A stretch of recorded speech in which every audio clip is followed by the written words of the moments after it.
بسم الله الرحمن الرحيم إن الحمد لله نحمده ونستعينه ونستغفره ونعوذ بالله من شرور أنفسنا ومن سيئات أعمالنا من يهده الله فلا مضل له ومن يضلل فلا هادي له وأشهد أن لا إله إلا الله وحده لا شريك له وأشهد أن محمدا عبده ورسوله أما بعد فقد قال الله تعالى في القرآن العظيم والفرقان المجيد أعوذ بالله من الشيطان الرجيم بسم الله الرحمن الرحيم يا أيها الناس اتقوا ربكم الذي خلقكم من نفس واحدة وخلق منها زوجها وبث منهما رجالا كثيرا ونساء واتقوا الله الذي تساءلون به والأرحام إن الله كان عليكم رقيبا. கண்ணியமிக்க எல்லாம் வல்ல அல்லாஹ்வின் அடியார்களே, அல்லாஹுடைய மாபெரும் கிருபையினால் நம் மீது கடமையாக்கியிருக்கின்ற வாரத்தினுடைய அந்த ஜும்ஆ தொழுகையை அவனுடைய தூதர் ஸல்லல்லாஹு அலைஹி வஸல்லம் வழிகாட்டி தந்த அடிப்படையில் அந்த ஏக இறைவனை வணங்கி வழிபடுவதற்காக நாம் அனைவரும் இங்கே ஒன்றாக குழுமி இருக்கின்றோம். அல்ஹம்துலில்லாஹ். கண்ணியமிக்க எல்லாம் வல்ல அல்லாஹ்வின் அடியார்களே, நாம் அடைந்திருக்கின்ற இந்த துல்ஹஜ் மாதம் நபி இப்ராஹிம் அலைஹிஸ்ஸலாத்து வஸ்ஸலாம் அவர்களையும் அவர்களுடைய குடும்பத்தாரையும் நினைவு கூற வேண்டிய ஒரு மாதமாக இருக்கின்ற அந்த காரணத்தினால் கடந்த வார ஜும்ஆ உரையிலே நபி இப்ராஹிம் அலைஹிஸ்ஸலாத்து வஸ்ஸலாம் அவர்களுடைய வரலாறு என்ற தலைப்பின் கீழே எடுத்து ஒரு சில செய்திகளை பார்த்தோம். அதனுடைய தொடர்ச்சியாக இந்த வாரமும் பல செய்திகளை பார்க்க இருக்கின்றோம். நபி இப்ராஹிம் அலைஹிஸ்ஸலாத்து வஸ்ஸலாம் அவர்களுடைய வரலாறிலே கடந்த வாரம் பார்த்த கடைசியான அந்த விஷயம் என்னவென்று சொன்னால், நபி இப்ராஹிம் அலைஹிஸ்ஸலாத்து வஸ்ஸலாம் அவர்கள் வளர்ந்து வர வர அவர்கள் குடும்பத்திலே கடைபிடிக்கப்படுகின்ற விக்கிரக ஆராதனை அதையெல்லாம் வெறுக்கக்கூடியவர்களாக அவர்கள் வளர தொடங்குகிறார்கள். எந்த அளவிற்கு என்று பார்த்தோம் என்று சொன்னால், அவர்கள் பிறந்த அந்த சமுதாயம் என்பது சிலைகளை வணங்கக்கூடிய ஒரு சமுதாயமாகவும் அவருடைய குடும்பம் அந்த சிலைகளை செய்து வெளியிலே மக்களுக்கு விற்கக்கூடிய ஒரு நிலையிலேயும் அவர்கள் பிறந்தார்கள் என்பதை நாம் பார்த்தோம்.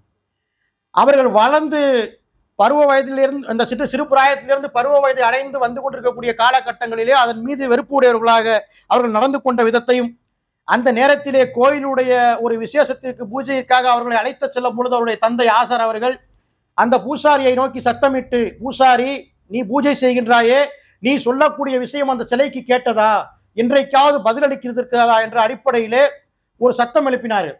அந்த நேரத்தில் அங்கே சலசலப்பு ஏற்படக்கூடிய அந்த ஒரு சூழ்நிலையில ஆசர் நபி இப்ராஹிம் அலைஹிஸ்ஸலாம் தந்தை என்ன செய்யறாரு, என்னுடைய மகனுக்கு சில நாளா உடல்நிலை சரியில்லை என்ற அடிப்படையில் வீட்டுக்கு அழைச்சிட்டு வந்துடுறாங்க.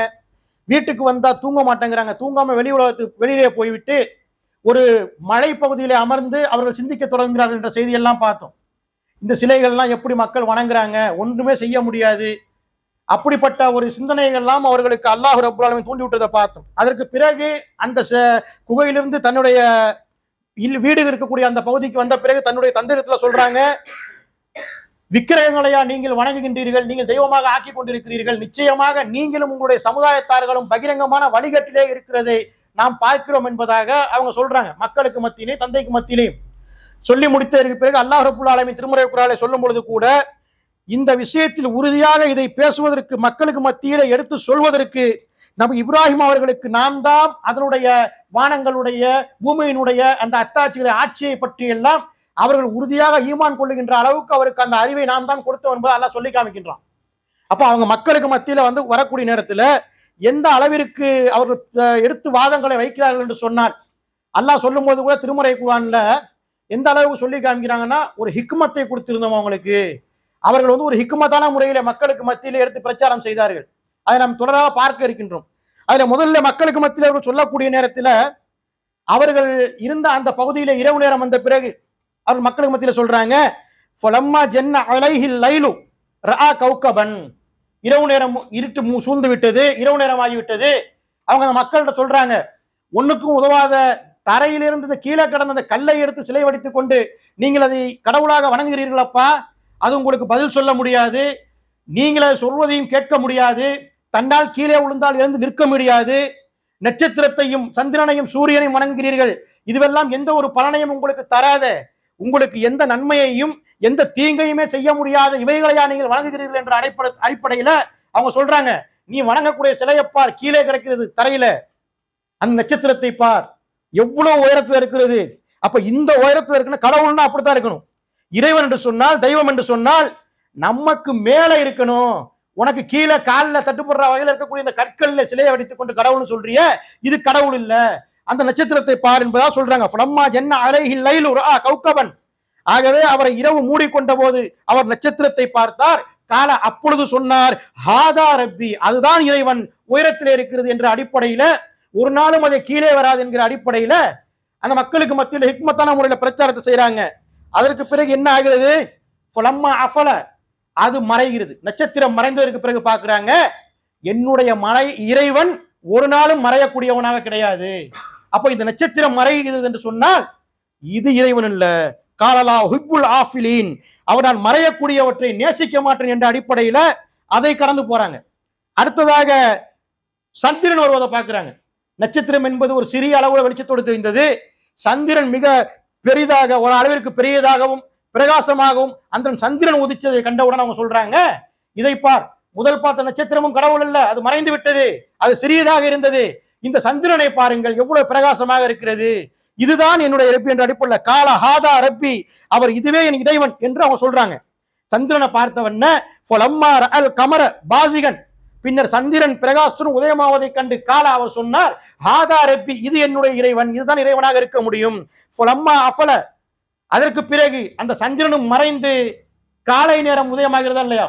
அந்த சந்திரனும் மறைந்ததற்கு பிறகு அவங்க சொல்றாங்க, கால இல்லம் யஹ்தினி ரப்பி, அவர் என் இறைவன். அதாவது ஃபலம்மா அஃபல, அந்த சந்திரனும் மறைந்ததற்கு பிறகு கால இல்லம் யஹ்தினி ரப்பி, அவர் என் இறைவன் எனக்கு நேர்வழி காட்டவில்லையானால் லஅகூனன்ன மினல் கௌமில் ஸாலீன், நிச்சயமாக நான் வழி தவறியவர்கள் கூட்டத்திலே ஒருவனாகத்தான் ஆகிவிடுவேன் என்று அவர் கூறினார் என்ற விஷயத்தையும் அல்லாஹ் திருமறை குர்ஆன்ல சொல்லி காமிக்கிறான்.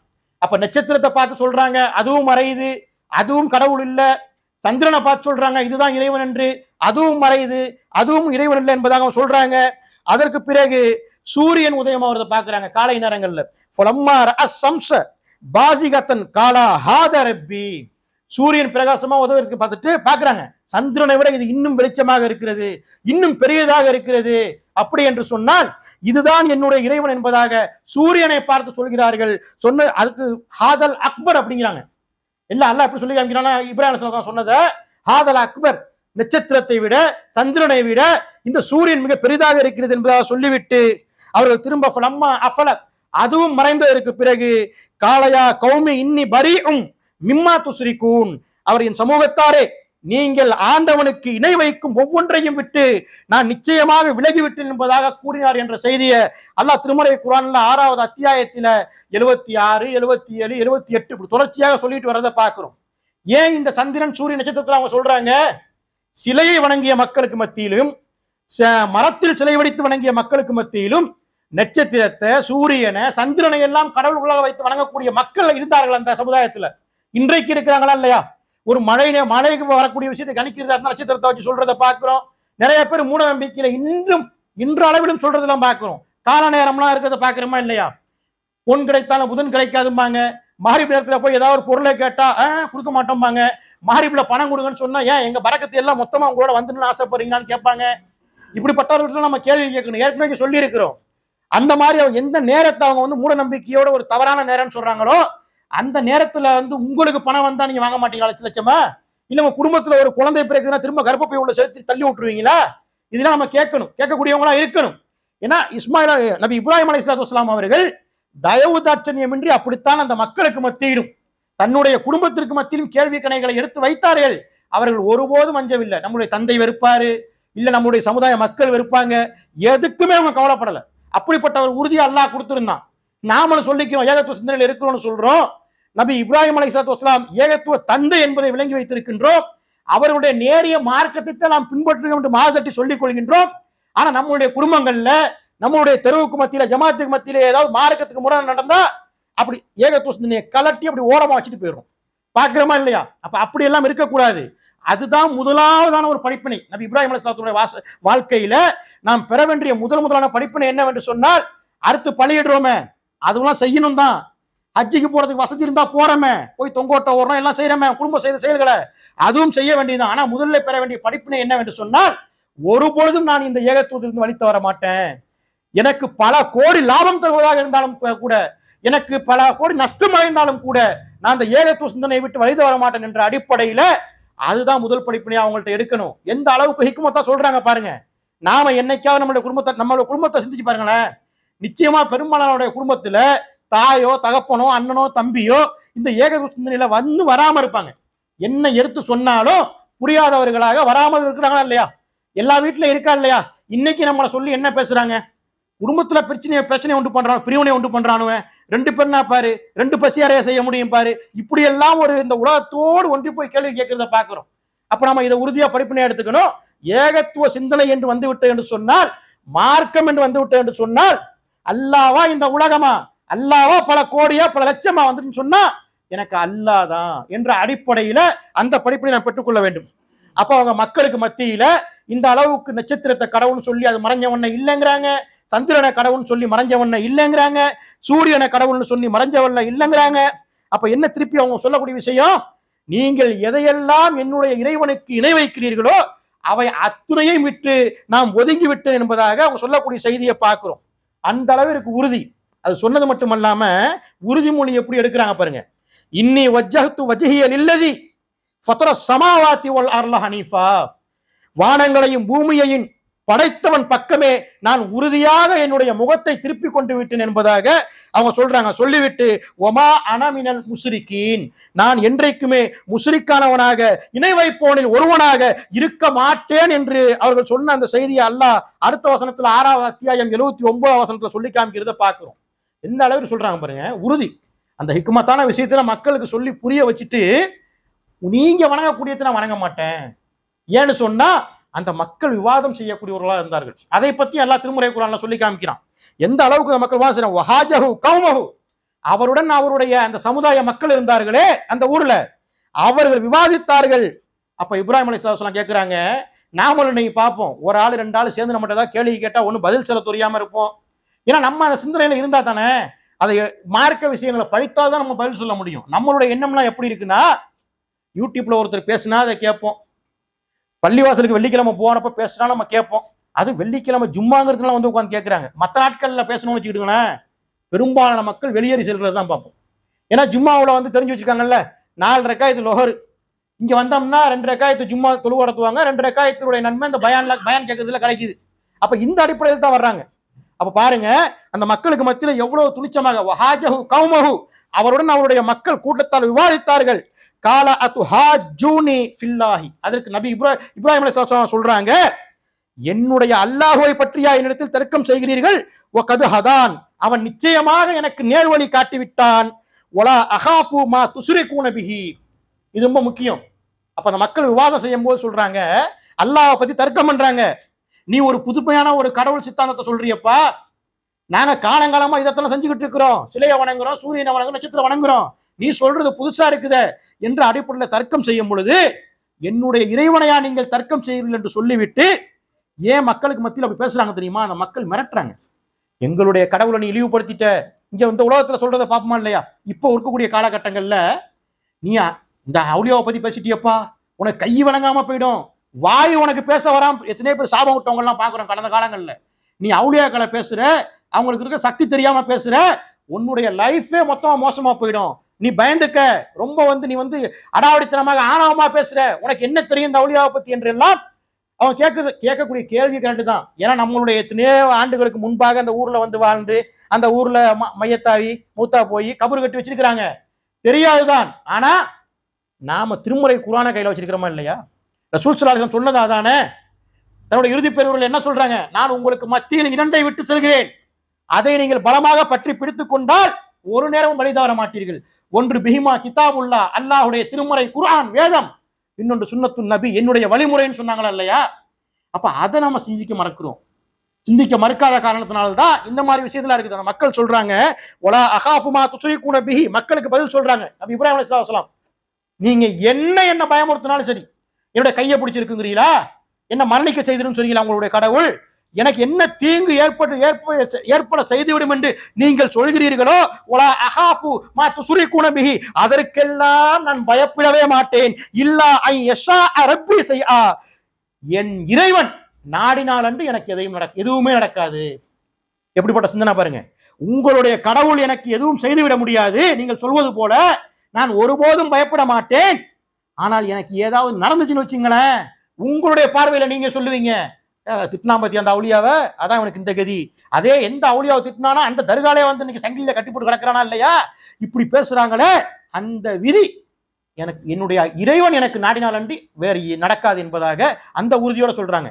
நீங்க வணங்குற தெய்வத்தால எனக்கு ஒன்றும் பண்ண முடியாதுப்பா, என்னுடைய இறைவனுடைய விதி இருந்தால் தான் எதுவும் நடக்கும் என்பதாக சொல்லிவிட்டு ரப்பி குல்ல ஷைஇன் இல்மா, ஏனென்று சொன்னால் என்னுடைய இறைவன் தன்னுடைய ஞானத்தால் அனைத்தையும் சூழ்ந்து இருக்கின்றான். அஃபலா ததக்கரூன், இதை நீங்கள் சிந்திக்க வேண்டாமா என்ற அடிப்படையில நபி இப்ராஹிம் அலைஹிஸ்ஸலாத்து வஸ்ஸலாம் அவர்கள் அந்த மக்களுக்கு மத்தியில எடுத்து அந்த விவாதம் செய்த மக்கள் இருக்காங்களா, அல்லாஹ்வை பத்தி தர்க்கம் செஞ்சாங்களா இல்லையா, அவங்களுக்கு மத்தியில சொல்லக்கூடிய செய்தியை 6வது அத்தியாயம் 80வது வசனம் சொல்லி காமிக்கிறான். எல்லாம் ஒரே ஒரு அத்தியாயம் தான். அந்த அத்தியாயத்துல வரிசையா நபி இப்ராஹிம் அலைஹிஸ்ஸலாத்துடைய அந்த செய்திகளை பத்தி சொல்லிட்டு வரதை பார்ப்போம்.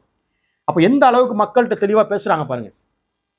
நாம அதை கத்துக்கணும். எதுக்கு அல்லாஹ் தஆலா வந்து திருமறை குர்ஆன்ல அந்த வரலாற்று சம்பவங்களை எல்லாம் சொல்லி காமிக்கிறான் அப்படியே ஒவ்வொரு வசனமான்னு பார்த்தா நமக்கு படிப்பினைக்கு தான். நாம அதையில எதுவுமே கண்டுக்கிறது இல்லை.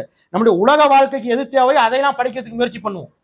என்ன அதுக்கு கூட ஒரு பழமொழி சொல்லுவோம், சீனம் சென்றனும் கல்வி கற்க வேண்டும் என்று ரசூல் ஸல்லல்லாஹு அலைஹி சொல்லியிருக்கிறாங்கன்னா சில பேர் பேசுறத பார்ப்போம். அப்ப அந்த அளவுக்கு உலக கல்விக்கு முக்கியத்துவம் கொடுக்கறத நாம மார்க்க கல்விக்கு கொடுக்க மாட்டேங்கிறோம். இந்த ஹஜ்ஜுடைய மாசத்துல இருக்கிறோம்ல, ஒவ்வொருத்தரும் அவங்களுடைய வாழ்நாளை சிந்திச்சு பாருங்க. நமக்கு ஒரு 7 வயசுல கருத்து தெரிஞ்சிருக்குமா, நல்லா 10, 12, 15 வயசுனே வச்சுக்கிடுங்க. 15 வயசுக்கு அப்புறம் அந்த 15 வயசுல இருந்து இப்ப இருக்கிற இந்த நிலை வரையும், இந்த வயசு வரையும் எத்தனை ஹஜ்ஜி பெண்ணை அட்டன் பண்ணிருப்போம், எவ்வளவு குர்பானி கறியை சாப்பிட்டு இருப்போம், எத்தனை பள்ளிவாசல இப்ராஹிம் அலைஹிஸ்ஸலாம் பேசுறது நம்ம பார்த்திருப்போம், கேட்டிருப்போம். என்னைக்காவது நம்ம குர்ஆன்ல என்ன சொல்றான்னு படிச்சு பார்த்துருக்கிறோமா? படிச்சு பார்த்தோம்னு சொன்னா நம்மளுடைய அஸ்திவாரம் ஆட்டம் காணவே காணாது ஏகத்துவ சிந்தனையிலிருந்து. அப்ப இந்த அளவுக்கு மக்களுக்கு ஹிக்மத்தாக அவர்கள் விவாதம் எடுத்து சொல்றாங்க. சொன்னதற்கு பிறகு அந்த மக்கள் பயமுறுத்துறாங்க, விவாதம் தர்க்கம் செய்கிறார்கள், அதற்கும் பதில் சொல்றதை நம்ம பார்க்கிறோம். இது ஒரு பக்கம். தன்னுடைய தந்தைக்கு வீட்டுக்கு வர்றாங்க, இந்த மக்களுக்கு மத்தியில் தர்க்கம் செஞ்சு தந்தைகிட்ட வந்து சொல்றாங்க. தந்தைக்கு எந்த அளவுக்கு அறிவுரை சொல்றாங்க பாருங்க. இதை நாம ஒவ்வொருவரும் சிந்திச்சு பார்க்கணும். நம்ம முதல்ல சொன்ன மாதிரி ஒவ்வொருத்தவங்க வீட்லயும் பாருங்க, நம்மளுடைய தகப்பனாரு இல்ல பெரிய தகப்பனாரு, சின்ன தகப்பனாரு, அண்ணன், தம்பி, குடும்பத்தில் உள்ளவங்க யாராவது இந்த ஏகத்துவ சிந்தனையில இல்லாம இன்னும் அல்லாஹ்வுக்கு இணை வைக்கக்கூடிய சிறுக்கு செய்யக்கூடிய விஷயத்துல இருந்தாங்கன்னு சொன்னா அவங்களுக்கு எடுத்து சொல்லணும். அழகான ஒரு படிப்பினை அல்லாஹ் சொல்லி காமிக்கின்றான். அதுக்கு தாங்க திருமறை குர்ஆனை உங்கள் வாழ்க்கைக்கு படிப்பினையாக கைடா கொடுத்துருக்கிறோங்க அல்லாஹ். நாம சிந்திக்கிறது இல்லை. அதுல சொல்றாங்க பாருங்க, தந்தைகிட்ட போய் இது கால அவர் சொன்னார் லி அபீஹி, தன்னுடைய தந்தையிடம், யா அபத்தி, என் தந்தையே, லிம தஅபுது மாலா யஸ்மஉ, இந்த சிலையை போய் நீங்க ஏற்கனவே சொன்னதை நம்ம பார்த்தோம், பகிரங்கமான வழிகேட்டில் இருக்கிறீங்கன்னு. அப்ப சொல்றாங்க லிம தஅபுது மாலா யஸ்மஉ, இந்த சிலையை போய் கட்டி அழுதுகிட்டு இருக்கிறீங்களே, அதனிட்ட போய் உங்களுடைய புகார்களை சொல்லி அழுகுறீங்களே, இந்த சிலை லிம தஅபுது மாலா யஸ்மஉ, செவியுறாததையும் வலா யுபசிரு, பார்க்காததையும் வலா யுகுனி அன்க ஷைஅன், உமக்கு எந்த பயன் அளிக்காததையும் ஏன் வணங்குகிறீர்கள் என்று தம்முடைய தந்தையிடத்தில் அவர் கேட்டார் என்பதை அல்லாஹ் தஆலா திருமறை குர்ஆன் சொல்லி காமிக்கிறான். அது எப்படி சொல்லும் பொழுது, அவர் தந்தையிடம் இப்ராஹிம் அலைஹிஸ்ஸலாம் இப்படி கேட்டதை நீங்கள் நினைவூட்டுவீராக. யாருக்கு சொல்றான்? நம்முடைய கடைசி தூதர் முஹம்மது ஸல்லல்லாஹு அலைஹி வஸல்லம் அவர்களுக்கு திருமறை குர்ஆனை அருளி அதுல இந்த வசனத்தை கொடுத்து இதை மக்களுக்கு மத்தியில் நினைவூட்டுவீராக. எப்படி சொல்லி காமிக்கிறான் பாருங்க அல்லாஹ் தஆலா. அப்ப ஒவ்வொருத்தரும் தன்னுடைய குடும்பத்துல போய் சொல்லணும். இதை நம்மளுடைய வாப்பாட்ட சொன்னோம்னா சொத்து கொடுக்க மாட்டாரு, நம்மளுடைய மாமாட்ட சொன்னோம்னா குடும்பம் பிரிஞ்சு போயிருமே, இப்படிலாம் நினைக்கவே கூடாது. வரிசையா நீங்க கேட்டுக்கிட்டே வாங்க. அடுத்ததா பாருங்க, யா அபத்தி, என் தந்தையே, இன்னி கது ஜாஅனி மினல் இல்மி மாலம் யஅதிக, உங்களுக்கு கிடைக்காத ஒரு ஞானம் எனக்கு கிடைத்திருக்கிறது, ஃபத்தபிஇனி, எனவே என்னை நீங்கள் பின்பற்றுங்கள், நான் சொல்லக்கூடிய விஷயத்தை கேளுங்கள், அஹ்திக சிராத்தன் சவியா, உமக்கு நேரான பாதையை நான் காட்டுகிறேன் என்பதாக கெஞ்சினாங்க. இந்த சிலை ஒண்ணுத்துக்கு உதவா சிலையை வணங்குறேன்னு சொல்லி முடிச்சிட்டு, எனக்கு அல்லாஹ் அருமையான விஷயத்தை வழங்கி இருக்கிறானே, நேரிய வாழ்க்கை, நேரிய முறையான மார்க்கம் என்பதை எனக்கு கொடுத்திருக்கின்றானே, அதை நீங்க கொஞ்சம் கேட்க கூடாதா? அதை கேட்டீங்கன்னா நேர்மையான பக்கம் நான் உங்களை அழைத்து செல்வேன் என்ற அடிப்படையில வருத்தப்பட்டவங்க கேட்கிறாங்க. அடுத்ததாக, யா அபத்தி, என் தந்தையே, லா தஅபுது ஷைத்தான், நீங்கள் ஷைத்தானை வணங்குகிறீர்கள், ஷைத்தானை வணங்காதீர்கள், இன்ன ஷைத்தான கானலிர் ரஹ்மானி அஸியா, இந்த ஷைத்தான் இருக்கின்றானே அவன் அளவற்ற அருளாளனுக்கு மாறு செய்பவனாக இருக்கின்றானே என்று அதையும் சொல்லி புரிய வைக்கிறார்கள். நீங்கள் வணங்கக்கூடியது இறைவன் அல்ல, கடவுள் அல்ல, நிச்சயமாக அது சைத்தான் உங்களை இந்த வழிகேட்டிலே உங்களை செலுத்துகிறான். ஆகவே நீங்கள் அவன் அளவற்ற அருளாளனுக்கு மாறு செய்யக்கூடியவனாக இருக்கின்றான், அதை வணங்காதீர்கள் என்பதாக கூறிவிட்டு, என் தந்தையே இன்னி அகாஃபு ஐ மஸ்ஸிக அதாபுன் மினர் ரஹ்மான், என்னுடைய தந்தை அடுத்து சொல்றாங்க, என்னுடைய தந்தையே இன்னி அகாஃபு ஐய மஷ்ஷக அதாபுன் மினர் ரஹ்மான், அளவற்ற அருளாளனிடமிருந்து உங்களுக்கு வேதனை வந்து விடுமோ என்று நான் பயப்படுகிறேன். தந்தை மேல எவ்வளவு பெரிய கரிசனம் கொண்டு எடுத்து சொல்றாங்க பாருங்க. நீங்க அல்லாஹுக்கு எதிராக ஒரு வணக்க வழிபாடுல ஈடுபடுறீங்க, சைத்தானை பின்பற்றீங்க, உங்களுக்கு எதிராக அல்லாஹ் உங்கள் மீது வேதனையை இறக்கி விடுவானா என்று நான் பயப்படுகிறேன். சைத்தானி வலியா, சைத்தானுக்கு உற்ற நண்பராக நீங்கள் ஆகி விடுவீர்களோ என்றும் நான் பயப்படுகிறேன் என்பதாக எப்படி அறிவுரை அப்படியே தன்னுடைய தந்தைக்கு சொல்லிக்கிட்டே வர்றாங்க. அப்ப அந்த நேரத்துல தந்தை சொல்றாரு, இவ்வளவு அழகான தெளிவான அறிவுரைய அருமையா சொல்றாங்க. சொல்லக்கூடிய நேரத்தில் தந்தையுடைய மனசு எப்படி இருக்கு பாருங்க. இன்னைக்கு இருக்கிறாங்க அந்த மாதிரி தன்னுடைய வரட்டு கௌரவத்தினால இந்த சத்திய மார்க்கம் எதுவென்று தெரிந்தாலும், ஹக்கு எது என்று தெரிந்தாலும் இதன் பக்கம் நான் வரமாட்டேன். இவ்வளவு காலம் 60 வருஷம் 70 வருஷம் இந்த ஊர்ல நான் வாழ்ந்திருக்கிறேன், இந்த ஊர்ல உள்ள பள்ளிவாசல்ல நான் பொறுப்பு வச்சிருக்கிறேன், இந்த ஊர்ல உள்ள ஜமாத்துல நான் பொறுப்பு வச்சிருக்கிறேன்.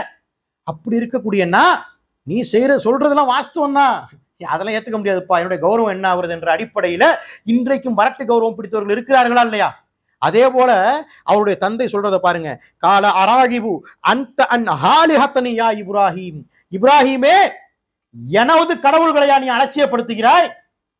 இன்னைக்கு நம்மளை கேட்கிறாங்கல்ல, அப்ப மரியாதையா தர்கால போய் ஜியாரத் பண்ணிட்டு வாப்பா, போகமாட்டேங்கிற, நீ நேத்து பிறந்தவன், நான் பிறக்கிற காலத்துக்கு முன்னாடி இந்த தர்கா இங்க இருக்குது, கபூர் இங்க இருக்குது, எல்லாரும் நம்ம ஊர்ல ஜியாரத் பண்ணக்கூடியவங்களா இருக்கிறாங்க. எங்க ஊர்ல அப்படித்தான் இருந்துச்சு, எங்க பாட்டியா பெரம்பெடுத்து அடிப்பாங்க எங்களை. நாகூர்ல தர்காவுக்கு போயிட்டு நாங்க அந்த பூலாம் வாங்கிட்டு வந்து கொடுக்கலன்னு வச்சுக்கிட்டுங்களேன், அடி விடுவோம் வீட்டுல சராமரியா. அல்லாஹ் போய் பூலாம் அல்லாஹ் நம்மளை காப்பாத்தினான். அதே போல அவர் கேட்கிறாரு, காலா அராஜிபு அந்த அனில் ஆலிஹத்தனியா இப்ராஹிம், இப்ராஹிமே என்னுடைய கடவுள்களையா நீ அலட்சியப்படுத்துகிறாய்?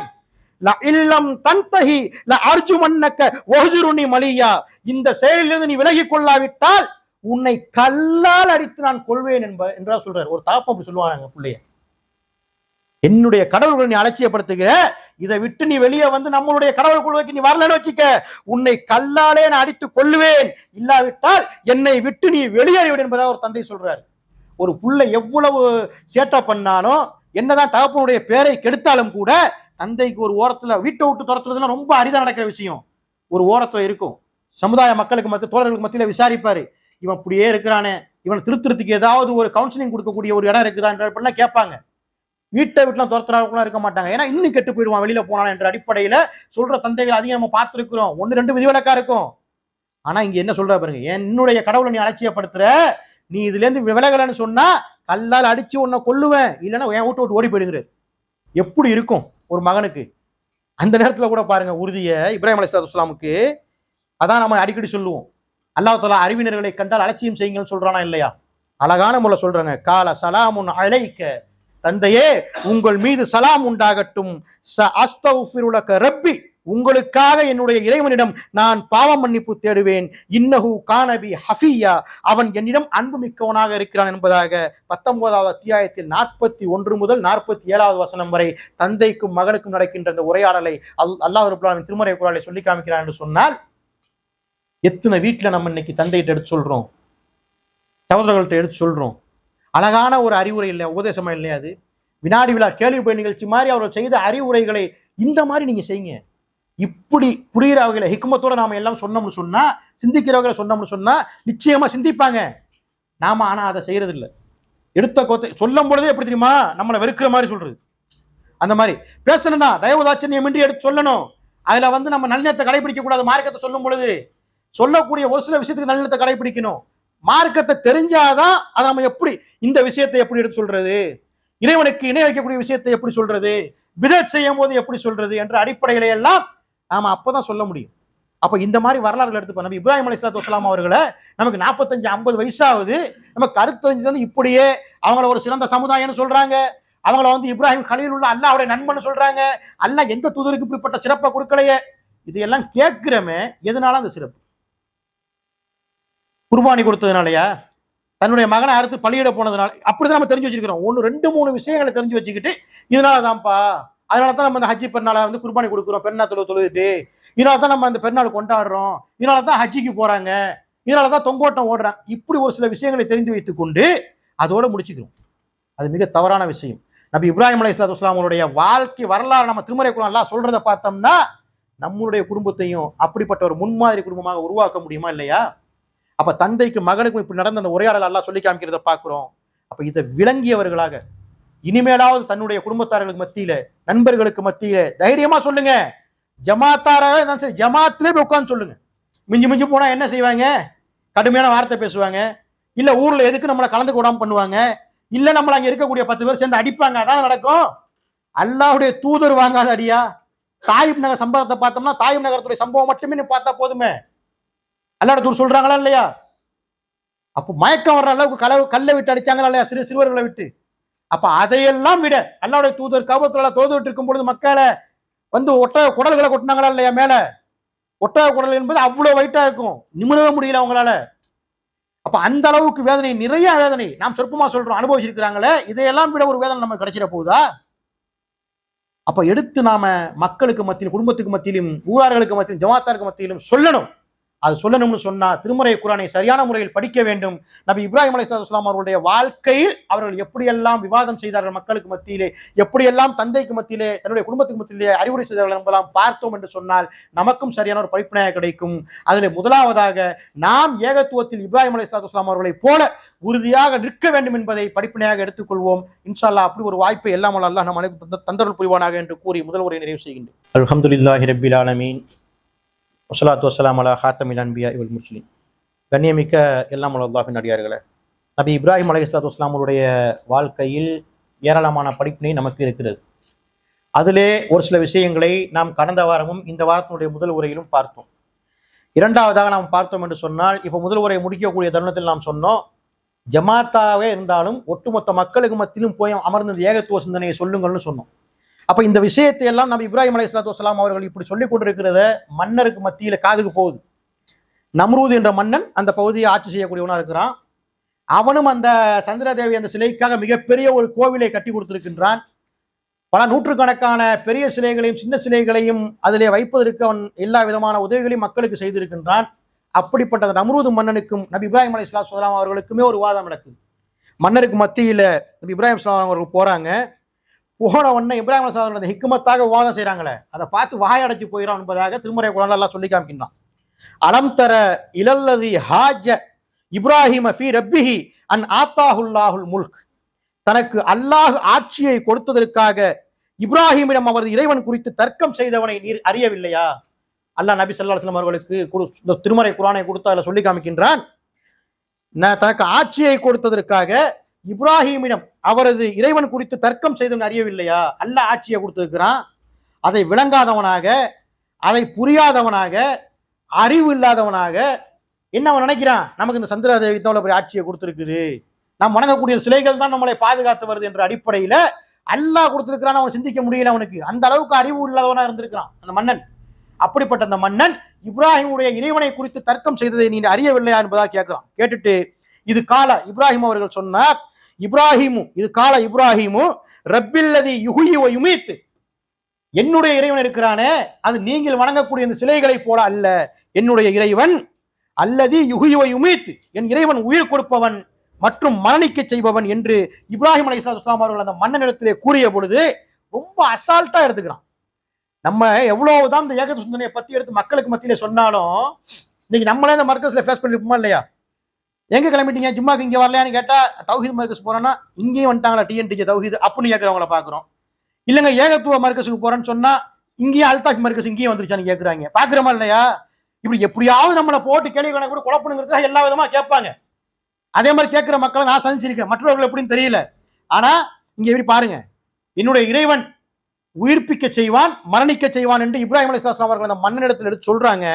கால அவன் சொன்னான், ஆனா உஹியோ உமீத்து, நானும் தான் செய்வேன் அப்படின்னு சொல்லி யாருக்கு மரண தண்டனை விதிக்கப்பட்டிருக்கிறதோ அவனை கூப்பிட்டு நீ பொழைச்சி போன்றான், உனக்கு தண்டனை கிடையாதுன்றான். யாருக்கு ஒரு 4 வருஷம் 3 வருஷம் விடுதலை இருக்குதோ அவனை கொலை பண்ணிடுறான். பத்தியா, நான் சாக போறவனுக்கு உயிர் கொடுத்துட்டேன், பிழைக்க இருந்தவனுக்கு நான் தண்டனை முடிய இருந்தவனுக்கு அவனை சாவடிச்சிட்டேன் பார்.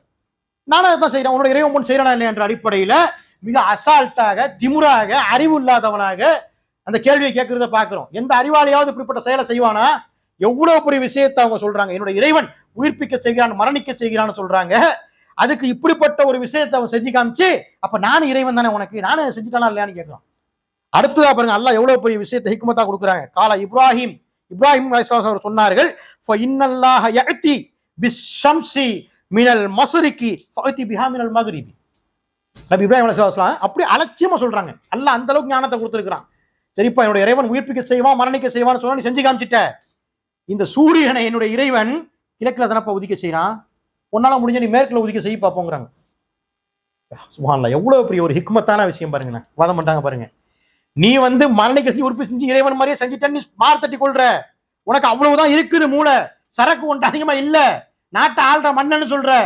அடுத்தத ஒரு போட்டிக்குவா, என்னுடைய இறைவன் சூரியனை கிழக்கே உதிக்க வைக்கின்றான், மேற்கே மறைய செய்கின்றான், உன்னால் முடிந்தால் சூரியனை மேற்கே உதிக்க செய், கிழக்கே மறையவை என்ற அடிப்படையிலே சொன்னதற்கு பிறகு அல்லாஹ் எப்படி சொல்லி அமைக்கிறான்,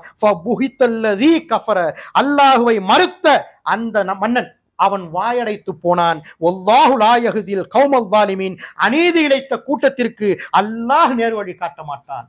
முதல்ல சொன்ன விவாதத்துக்கு செய்ய தெரிஞ்சில, மரணிக்க செய்து உயிர் கொடுக்க தெரிஞ்சில, அறிவு கடத்தனமா செய்ய தெரிஞ்சில, இது ஒரு அநீதின்னு தெரிஞ்சும் அப்படித்தான் என்னுடைய முன்னோர்களுடைய வழிமுறையை விட்டு விலக மாட்டேன் என்ற அடிப்படையில இப்ராஹிம் அலைஹிஸ்ஸலாம் அவர்களை பொய்யர் என்று நிரூபிக்க வேண்டும், சமுதாய மக்களுக்கு மத்திய என்ற அடிப்படையில் சொன்னான்ல.